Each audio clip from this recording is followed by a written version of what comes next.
I'm here in Twickenham. I'm surrounded by all of these cameras because it's motion capture day and the players of the 100 and our very own Freddie Flintoff are getting their avatars made.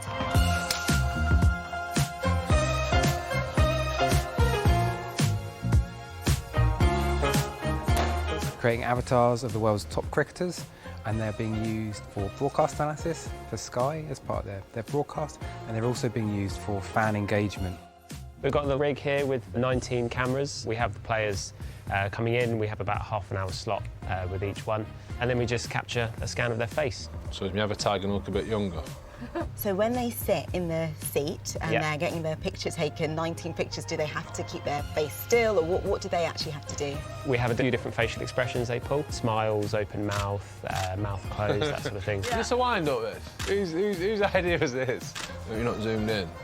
A few crow's feet now, nearly 44. The end result, the face is animated. All the images get processed and stitched together.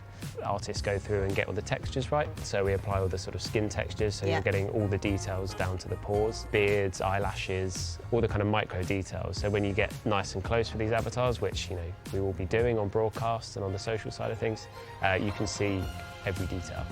And so then they're going to add in your hair afterwards? So I can pick my haircut? Yeah. It won't be this one. It's like I've been arrested. The mugshot. Donald Trump? Is that what you said? Today we're capturing the motion of the action, so all of the different sporting motions from the batsmen and the bowlers will then be applied to their avatars. Do you mind joining me inside here? We'll get trained. I'd love to join you in there. No cameras, please. I don't want to be filming this. I'm not out in 5 minutes. Come and get me. We're going to do motion capture, where we're going to get action of them playing their shots as authentic as we can. We are using 30 cameras, doing optical marker tracking. Each cameras need to triangulate the position of a marker in the space, which forms the skeleton of which the cricketers are driving. So do they all have 50 of the... Exactly, yeah. But is it Velcro, or what are these ping pong balls? What are they called? Optical markers. Optical markers. So they each have 50 optical markers. Correct, yeah. Wait for the hat. The hat's the best part. It gets better. You look a little bit like a superhero. Velcro man, there you go. The position of those markers is then used to calculate a skeleton, which we then drive the animations. Now, as you can see, at the moment, Freddie's got all of the gear on and he's just going into position. It's Velcro man. What's this got to do with cricket?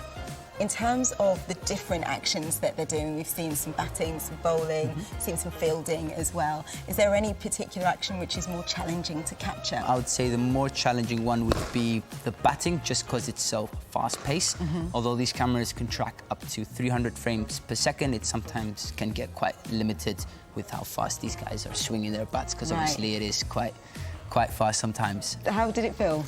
Yeah, it was all right. Do you know the worst thing is that in my head, I'm still 23, and I can bat and I can bowl, and then I'm not.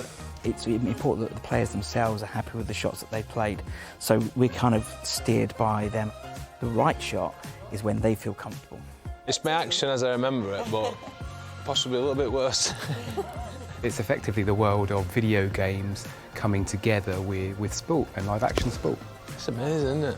This new game of cricket.